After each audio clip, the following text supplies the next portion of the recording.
बिस्मिल्लाहिर्रहमानिर्रहीम। First year biology में बेटा हम chapter number 1 introduction to biology discuss कर रहे हैं, जिसका कल लास्ट टॉपिक जो है उसका बेसिक इंट्रोडक्शन हमने पढ़ा था, applications of the knowledge of biology. कि बायोलॉजी का जितना भी नॉलेज है हम उससे क्या बेनिफिट्स, क्या सर्विसेज, क्या खिदमात, क्या प्रोडक्ट्स, क्या फ़ायदे, क्या यूजेस हासिल कर सकते हैं, उस नॉलेज को कहाँ पर अप्लाई कर सकते हैं, उससे क्या बेनिफिट्स हो सकते हैं हमारी लाइफ को या ऑर्गेनिजम्स की लाइफ को, वो हम इस टॉपिक में डिस्कस करेंगे। कि जो बायोलॉजी है वो इंसानियत को कौन कौन सी सर्विसेज दे रही है, कौन कौन सी खिदमात दे रही है ह्यूमंस को, ताकि लाइफ का स्टैंडर्ड, लिविंग स्टैंडर्ड, ज़िंदगी की सहूलियात, ज़िंदगी की फ़ैसिलिटीज़ बेहतर हो सकें। वो हम बेटा 4 फील्ड्स इस टॉपिक में डिस्कस करेंगे, जिनके कल हमने बेसिक नेम्स पढ़े थे कि food production and preservation, disease control, cloning and protection of environment. आज हम बेटा फर्स्ट जो टॉपिक है वो डिस्कस करेंगे food production and preservation. Food life की एक बेसिक नीड है, ज़िंदगी गुजारने की जो सबसे पहली ज़रूरत है वो फूड है। अगर फूड अवेलेबल नहीं होगा, बॉडी को एनर्जी नहीं मिलेगी, बॉडी का मेटाबॉलिज्म रन नहीं होगा, तो अल्टीमेटली एक पर्सन डेथ की तरफ चला जाएगा, एक ऑर्गेनिज्म डेथ की तरफ चला जाएगा, एक प्लांट डेथ की तरफ चला जाएगा। लिहाजा फूड कैसे बढ़ाया जा सकता है अपनी क्वांटिटी में, फूड कैसे बढ़ाया जा सकता है अपनी क्वालिटी में, और फूड को महफूज कैसे किया जा सकता है ताकि वो वेस्ट ना हो, ये मेथड्स हम बेटा इस टॉपिक में डिस्कस करेंगे कि फ़ूड की प्रोडक्शन कैसे की जा सकती है और उसको महफूज कैसे किया जा सकता है। हमें पता है कि बहुत सारे प्लांट्स और बहुत सारे एनिमल्स फूड के सोर्स के तौर पर इस्तेमाल होते हैं। हम क्रॉप्स खाते हैं, हम वेजिटेबल्स खाते हैं, हम फ्रूट्स खाते हैं, हम एनिमल्स का गोश्त खाते हैं, उनसे बहुत सारी प्रोडक्ट्स बनती हैं। लिहाजा साइंटिस्ट ने ऐसी ट्राइज़ की हैं, ऐसी कोशिशें की हैं कि वो एनिमल्स और प्लांट्स जो फूड के तौर पर यूज़ होते हैं उनकी वैराइटीज़ को बेहतर से बेहतर किया जाए, उनकी वैराइटीज़ को अच्छा से अच्छा किया जाए, उनको बेहतर से बेहतर किया जाए और नई से नई वैराइटीज़ बनाई जाएँ जिनसे ज़्यादा से ज़्यादा पैदावार मिल सके, हाई यील्ड मिल सके, ज़्यादा पैदावार वाली वैराइटीज़ पैदा की जाएँ और पहले वाली वैराइटीज़ को बेहतर किया जाए। वो डिजीज़ का मुकाबला कर सकें, वो डिजीज़ को रेजिस्ट कर सकें, वो वेदर्स का मुकाबला कर सकें, वो प्रॉब्लम्स का मुकाबला कर सकें। लिहाजा कुछ ऐसी वैराइटीज़ पैदा करने की कोशिश की जा रही है। ऐसा करने के लिए साइंटिस्ट सिलेक्टिव ब्रीडिंग करते हैं, जेनेटिक्स को देखते हैं कि किसके जीन्स बेहतर हैं, किसका डीएनए बेहतर है, किसका जेनेटिक प्रोग्राम बेहतर है, ताकि सिलेक्टिव एनिमल्स को ब्रीड किया जाए, सिलेक्टिव प्लांट्स को ब्रीड किया जाए। हर किसी प्लांट की, हर किसी एनिमल की क्रॉसिंग ना करवाई जाए। जिसके जीन्स बेहतर हैं, जिसकी प्रॉपर्टीज़ बेहतर हैं, जिसकी नस्ल बेहतर है, जिसकी जनरेशन बेहतर है, जिससे पैदावार बेहतर है, सिर्फ उसी को ब्रीड करवाया जाए, सिर्फ उसी को क्रॉस करवाया जाए और उससे बेटर से बेस्ट वैराइटीज़ प्रोड्यूस की जाएँ। जैसा कि वीट, गंदम, राइस, चावल, कॉर्न, मकई, चिकन, शीप, काउज, इनकी बेहतर से बेहतर वैराइटीज़ प्रोड्यूस करने के लिए साइंटिस्ट ब्रीडिंग जो है उसको सिलेक्ट करते हैं और बेटर से बेटर करते हैं। इसी तरह जो पोल्ट्री ब्रीडर्स हैं, यानी कि जो चिकन पर ब्रीडिंग करते हैं, परिंदों की ब्रीडिंग करते हैं, उन्होंने ब्रॉयलर्स बना लिए, यानी कि चिकन जो हमें मार्केट में बहुत चीप और वाइट मीट अवेलेबल है, सस्ता गोश्त हमें मिल जाता है, जो मुर्गियों का गोश्त है, जो चिकन है, वो इसी तरीके से बनाया गया। लेयर्स बना ली गई ताकि उनसे एग्स मिल सकें। देसी अंडे होते थे, अब जो है वो common eggs, white eggs available हैं, तो वो लेयर्स के ज़रिए प्रोड्यूस कर लिए गए। लिहाजा ऑर्गेनिजम्स की जीन्स को मॉडिफाई किया जाता है, ऑर्गेनिजम्स की जीन्स को सेट किया जाता है ताकि उनसे बेटर वैराइटीज़ प्रोड्यूस की जा सकें, ताकि उनके अंदर बेटर करैक्टर्स प्रोड्यूस किए जा सकें, ताकि उनको सही तरीके से मैनेज किया जा सके। लिहाजा उनके जीन्स चेंजेस करने के लिए जेनेटिक इंजीनियरिंग का प्रोसेस यूज़ किया जाता है, जो आपने 10th क्लास में चैप्टर नंबर 17 बायोटेक्नोलॉजी में पढ़ा कि जेनेटिक इंजीनियरिंग का मतलब है कि किसी ऑर्गेनिज्म के जीन्स को चेंज कर देना, उसके पीस ऑफ डीएनए को चेंज कर देना, उसमें डिज़ायरेबल करैक्टर्स पैदा कर देना, उससे अपनी मर्ज़ी की प्रोडक्ट हासिल कर लेना, वो जेनेटिक इंजीनियरिंग है। तो जब किसी का डीएनए, किसी के जीन्स मॉडिफाई कर दिए जाते हैं, इम्प्रूव्ड कर दिए जाते हैं, तो फिर उसके ज़रिए ट्रांसजेनिक प्लांट्स बनते हैं। वो प्लांट्स बनते हैं जिनके जीन्स चेंज हो चुके होते हैं, ट्रांसफ़र हो चुके होते हैं। Genic for genes and trans mean transferred, change हो जाने वाले जीन्स बनते हैं। तो ऐसे प्लांट्स बनते हैं जिन्हें हम ट्रांसजेनिक प्लांट्स कहते हैं, जिनकी बॉडी में बाहर से कोई डीएनए एंटर किया जाता है, जिनकी बॉडी में बाहर से कोई डीएनए ऐड किया जाता है, कोई जीन्स का सेटअप, कोई डीएनए का पीस उनकी बॉडी में ऐड किया जाता है, उसे हम ट्रांसजेनिक प्लांट्स जो हैं उसका नाम देते हैं। अब एक प्लांट के जीन्स चेंज कर लिए, एक प्लांट का डीएनए चेंज कर लिया, लेकिन अब उसके करैक्टरिस्टिक्स को सेव रखना है, उसकी प्रॉपर्टीज़ को प्रिजर्व करना है, उसकी प्रॉपर्टीज़ को वेस्ट नहीं होने देना, क्योंकि उसके करैक्टर्स बहुत अच्छे हैं। फिर क्या किया जाता है, उसकी कॉपीज़ तैयार की जाती हैं, उसके जीन्स की मिलती जुलती आइडेंटिकल कॉपीज़ तैयार की जाती हैं, जिसे उसकी क्लोनिंग करना कहते हैं, कि उसका क्लोन तैयार कर लिया जाता है, उसकी एग्जैक्ट कॉपी तैयार कर ली जाती है, ताकि उसके जीन्स 100% सेव रहें और किसी डिस्टर्बेंस में ना जाएं। उसे क्लोनिंग का प्रोसेस कहते हैं। क्लोनिंग करने के लिए बेटा टिशू कल्चरिंग की जाती है। कल्चर कहते हैं मीडियम को और टिशू कहते हैं ग्रुप ऑफ सेल्स को। लैब के अंदर उस ऑर्गेनिज्म के सेल्स का ग्रुप लेकर उसको लैब में ग्रो करवाया जाता है। उसकी कोई सेक्सुअल रिप्रोडक्शन नहीं की जाती, उसका कोई क्रॉस नहीं करवाया जाता, बल्कि उसकी बॉडी के ग्रुप ऑफ सेल्स को, टिश्यूज़ को लैब के मीडियम में ग्रो करवाया जाता है, जिसे हम टिशू कल्चरिंग टेक्निक कहते हैं, जिसके ज़रिए उसकी आइडेंटिकल कॉपीज़ बनती हैं और उस ऑर्गेनिज्म की, उस ट्रांसजेनिक प्लांट की properties for the future use जो है वो सेव हो जाती हैं। इसके बाद बेटा नेक्स्ट पॉइंट ये है कि प्लांट्स को डिस्ट्रॉय करने के लिए, क्रॉप्स को ख़राब करने के लिए उन पर बहुत से पैथोजन्स, बहुत से कीड़े मकोड़े, बहुत सी जो है वो जड़ी बूटियाँ, बहुत सी प्रॉब्लम्स जो है वो अटैक करती हैं। जैसे रिसेंटली जो है वो लोकस्ट जो है वो अटैक कर रही है और उससे क्रॉप्स डिस्ट्रॉय हो रही हैं। तो प्लांट्स पर बहुत सारे पैथोजन्स, बहुत सारे जम्स, बहुत सारे कीड़े मकोड़े अटैक करते हैं, जिससे पैदावार ख़राब हो जाती है, फसलें तबाह हो जाती हैं, खुराक पर फ़र्क पड़ता है, खुराक की प्रोडक्शन पर फ़र्क पड़ता है, फूड की क्वालिटी और क्वांटिटी दोनों ख़त्म हो जाती हैं और प्रॉब्लम्स का सामना करना पड़ सकता है। लिहाजा इस मसले से निपटने के लिए पेस्टिसाइड्स यानी कि कीड़े मार अद्वियात डिफरेंट कंपनीज़ बनाती हैं, एग्रीकल्चरल इंडस्ट्री बनाती है, तो वो यूज़ की जाती हैं, जिसमें फंगीसाइड्स आती हैं जो फंजाई के अटैक को ख़त्म करती हैं, इंसेक्टिसाइड्स आती हैं जो इंसेक्ट के अटैक को ख़त्म करती हैं, हर्बिसाइड्स आती हैं जो वीड्स यानी कि जड़ी बूटियों के अटैक को ख़त्म करती हैं, और इन सारों को पेस्टिसाइड्स कहा जाता है। जो फंजाई को ख़त्म करें, जो इंसेक्ट्स को ख़त्म करें, जो हर्ब्स यानी कि जड़ी बूटियों को ख़त्म करें, these are all called as pesticides. तो पेस्टिसाइड्स का यूज़ किया जाता है उन कीड़े मकोड़ों को, उनको ख़त्म करने के लिए। लेकिन इन पेस्टिसाइड्स का इस्तेमाल हमारे लिए बेनिफिशियल नहीं है, हमारे इन्वायरमेंट के लिए बेनिफिशियल नहीं है। क्यों? क्योंकि ये पॉइजन्स हैं, ये टॉक्सिसिटी प्रोड्यूस करती हैं। जब हम उन फ्रूट्स को, उन वेजिटेबल्स को, उन क्रॉप्स को खाएंगे जिन पर स्प्रे किया होगा, तो हमारी बॉडी में बहुत कम मिकदार में बेशक जाएं, लेकिन टॉक्सिन्स ज़रूर हमारी बॉडी में जाएंगे। हमारे इन्वायरमेंट में पोल्यूशन और केमिकल्स प्रोड्यूस होंगे, ऑर्गेनिजम्स के अंदर उनसे फ़ाइट करने के लिए रेजिस्टेंस आ जाएगी। अगर आज हम किसी फंजाई को, किसी इंसेक्ट को किसी मेडिसिन से किल करते हैं, तो नियर फ्यूचर में वो उसी मेडिसिन से किल नहीं होगा, क्योंकि उसके अंदर उस बीमारी से, उस मेडिसिन से लड़ने की, फ़ाइट करने की एबिलिटी आ जाएगी, रेजिस्टेंस आ जाएगी, ताकत आ जाएगी, और वो मेडिसिन यूज़लेस हो जाएगी। लिहाजा टॉक्सिन्स प्रोड्यूस होने की वजह से, पॉइजन्स प्रोड्यूस होने की वजह से, इन्वायरमेंट का पोल्यूशन डिस्टर्ब होने की वजह से, रेजिस्टेंस प्रोड्यूस होने की वजह से, ये एक अच्छा मेथड नहीं है कि इन केमिकल्स को यूज़ किया जाए फूड को महफूज रखने के लिए। लिहाजा साइंटिस्ट बायोलॉजिकल कंट्रोल पर डिपेंड करते हैं।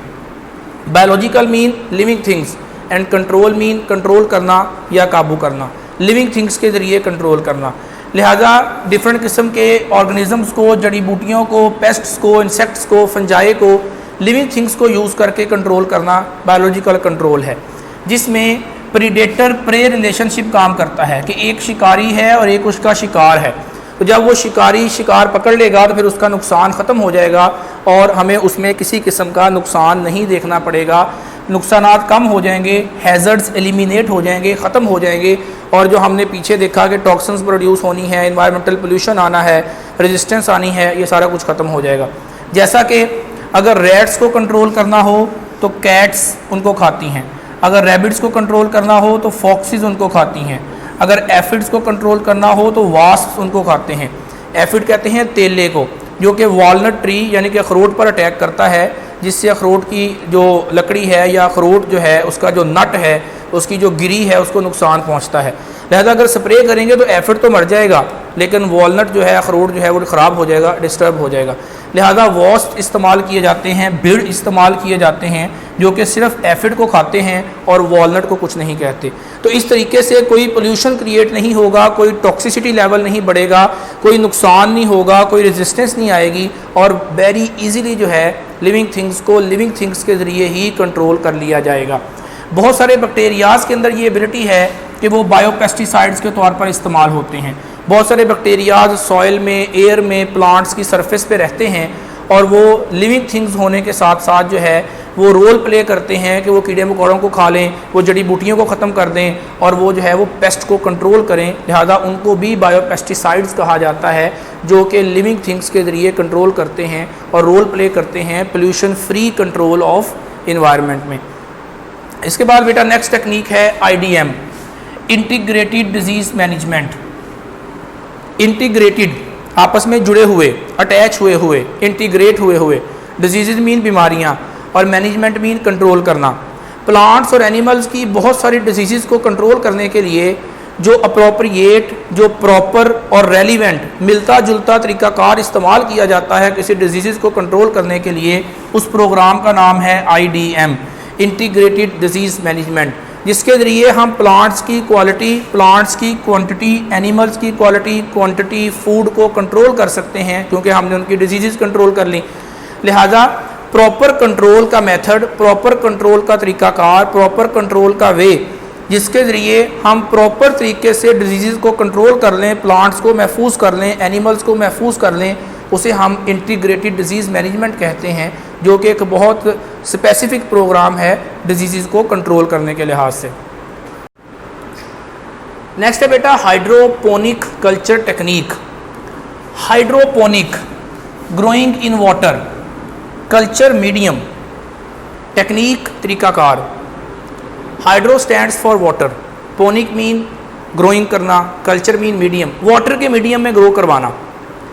अगर वाटर को यूज़ किया जाए एक मीडियम के तौर पर ताकि उसमें प्लांट्स को ग्रोथ करवाने के एक्सपेरिमेंट्स किए जा सकें, तो उसे हम हाइड्रोपोनिक कल्चर टेक्निक कहते हैं। क्यों? क्योंकि सॉइल एक कॉम्प्लेक्स मीडियम है। सॉइल के अंदर बहुत कुछ है, सोडियम भी है, पोटाशियम भी है, नाइट्रोजन भी है, फास्फोरस भी है, कैल्शियम भी है, बहुत कुछ है सॉइल के अंदर। अब हमें नहीं पता कि हमने एक प्लांट अगर सॉइल में ग्रो करवाया है तो उस प्लांट की ग्रोथ किस वजह से बेस्ट हुई है, कैल्शियम की वजह से, मैग्नीशियम की वजह से, नाइट्रोजन की वजह से, फास्फोरस की वजह से, किस वजह से, हमें इस बात का नहीं पता क्योंकि सॉइल बहुत कॉम्प्लेक्स मीडियम है। लिहाजा सॉइल पर एक्सपेरिमेंट करना बहुत मुश्किल है क्योंकि हमने ये चेक करना है कि प्लांट को ग्रो करवाने के लिए क्या चीज़ चाहिए, कौन सी चीज़ बेहतर है। लिहाजा क्या किया जाता है कि साइंटिस्ट वाटर के अंदर डिफरेंट न्यूट्रिएंट्स को, डिफरेंट साल्ट्स को, डिफरेंट मिनरल्स को बारी बारी डाल के चेक करते हैं कि उसका प्लांट की लाइफ पर क्या फ़र्क पड़ा। पोटाशियम डाल के चेक किया, क्या प्लांट को ग्रोथ हुई, कैल्शियम डाल के, नाइट्रोजन डाल के, बारी बारी डाल के चेक किया जाता है। इस टेक्निक को हम हाइड्रोपोनिक कल्चर टेक्निक कहते हैं कि प्लांट्स की बेहतर वैरायटीज़ प्रोड्यूस करने के लिए सॉइल की बजाय वाटर पर एक्सपेरिमेंट करके चेक करना कि कौन सी चीज़ प्लांट्स के लिए नेसेसरी है, कौन सी चीज़ प्लांट्स के लिए ज़रूरी है, उसे हम हाइड्रोपोनिक कल्चर टेक्निक का नाम देते हैं। अभी तक ये जो हाइड्रोपोनिक कल्चर टेक्निक है ये सिर्फ एक्सपेरिमेंटल लेवल पर यूज़ होती है। इसको मैक्रो लेवल पर, बड़े पैमाने पर फार्मिंग करने के लिए यूज़ नहीं किया जाता कि हम इससे फसलें उगा सकें, यहाँ प्लांट्स के अंदर क्रॉप्स या वेजिटेबल्स या फ्रूट्स उगा सकें, ऐसा नहीं है। लेकिन फ्यूचर के अंदर कहा जाता है कि जो एस्ट्रोनॉट्स हैं, जो स्पेस को स्टडी करने जाते हैं, जो डिफरेंट प्लैनेट्स पे जाते हैं, जो सैटेलाइट्स पे जाते हैं, अगर उनको ये इन्फॉर्मेशन दे दी जाए कि वाटर के अंदर फ़लाँ चीज़ मिक्स करने से ये वेजिटेबल उग जाएगी, वाटर के अंदर फ़लाँ चीज़ मिक्स करने से ये फ्रूट उग जाएगा, तो वो अपने साथ सीड्स प्लस न्यूट्रिएंट्स ले जा सकते हैं और वाटर के अंदर मिक्स करके वेजिटेबल्स और फ्रूट्स को स्पेस में ग्रो करवा सकते हैं अपनी नीड को पूरा करने के लिए, फूड को पूरा करने के लिए। तो इन फ्यूचर अगर सक्सेसफुल हो जाता है ये मेथड, अगर हमें 100% एक चार्ट हमारे पास बन जाता है कि कौन से ट्री को, कौन से प्लांट को, कौन से वेजिटेबल को, कौन से फ्रूट को ग्रो करवाने के लिए क्या कुछ चाहिए, कौन सी चीज़ वाटर में मिक्स करेंगे तो उसका क्या बेनिफिट होगा, तो फ्यूचर के अंदर एस्ट्रोनॉट्स इस टेक्निक को यूज़ करते हुए फ्रूट्स और वेजिटेबल्स ग्रो करवा सकते हैं। लास्ट पे बेटा फूड प्रिजर्वेशन है, खुराक को महफूज करना। हमने ये तो पढ़ लिया कि नया फूड प्रोड्यूस किया जाए क्योंकि आबादी ज़्यादा है, फूड की क्वांटिटी और क्वालिटी बेहतर की जाए, लेकिन ये भी तो एक पॉइंट है ना कि अगर पहले से मौजूद फूड को ज़ाया होने से बचा लिया जाए तो वो भी तो यूज़ हो सकता है, वो भी तो इस्तेमाल में लाया जा सकता है, उससे भी तो बेनिफिट्स हो सकते हैं। लिहाजा फ़ूड को सिर्फ प्रोड्यूस करना ही ज़रूरी नहीं है, बल्कि फ़ूड को महफूज करना, प्रिजर्व करना, फ्यूचर के लिए सेव करना, वेस्ट होने से बचाना, दैट इज़ वेरी नेसेसरी। एक रफ़ एस्टीमेट के मुताबिक हर साल मिनिमम 15 और मैक्सिमम 50% फूड वेस्ट हो जाता है डिफरेंट ऑर्गेनिजम्स के या डिफरेंट अदर वेज के ज़रिए जो कि यूज़ हो सकता था। तो 15 to 50% फूड वेस्ट होता है, जिसकी वजह से पॉवर्टी यानी कि गुर्बत का सामना करना पड़ता है। लिहाजा फूड को लॉन्ग टाइम तक सेव करने के लिए, फूड को लॉन्ग डिस्टेंसेस तक लेके जाने के लिए, ताकि उसकी क्वालिटी डैमेज ना हो, फूड को महफूज किया जा सकता है कि वो लंबे टाइम तक सेव रहे, वो लंबे डिस्टेंस तक सेव रहे और उसकी क्वालिटी को फ़र्क ना पड़े। पास्ट में बहुत सारे मेथड्स यूज़ किए जाते थे गोश्त को महफूज करने के, सब्जियों को, फ्रूट्स को महफूज करने के बहुत सारे मेथड्स थे। आज भी बहुत सारे मॉडर्न मेथड्स हैं। यहाँ पर मिल्क और मिल्क बेस्ड प्रोडक्ट्स को सेव करने का मेथड हम पढ़ेंगे, that is pasteurization on the name of Louis Pasteur, a French scientist. Louis Pasteur एक बहुत फेमस फ्रेंच साइंटिस्ट था जिसने अपने नेम पर पास्चराइजेशन का मेथड इन्वेंट किया। उसने ऑब्ज़र्व किया कि अगर मिल्क और मिल्क की प्रोडक्ट्स, जिसे हम डेयरी प्रोडक्ट्स कहते हैं, जिसमें घी है, मक्खन है, योगर्ट है, चीज़ है, तो जो दूध से बनने वाली प्रोडक्ट्स हैं उनको महफूज करने के लिए अगर हम मिल्क को बॉयल कर लें 12 से 90 मिनट्स तक, मिनिमम 12 से मैक्सिमम 90 मिनट्स तक मिल्क को बॉयल कर लें, तो वो तमाम बैक्टीरियाज मर जाएंगे जो कि हाई टेम्परेचर बर्दाश्त नहीं कर सकते। वो तमाम बैक्टीरियाज किल हो जाएंगे। फिर उस मिल्क को कोल्ड कर लिया जाए, ठंडा कर लिया जाए और फिर उसको रेफ्रिजरेटर में फ्रीज़ कर दिया जाए, वो तमाम बैक्टीरियाज भी मर जाएंगे जो कोल्ड टेम्परेचर बर्दाश्त नहीं कर सकते। क्योंकि बहुत सारे बैक्टीरिया हाई टेम्परेचर पे मरते हैं, लो टेम्परेचर पर बहुत सारे बैक्टीरिया मरते हैं। सारे हाई टेम्परेचर पे, सारे लो टेम्परेचर पे नहीं मर सकते। लिहाजा पहले उसको बॉयल किया जाए, उससे वो बैक्टीरियाज मर जाएंगे जो हाई टेम्परेचर वाले हैं।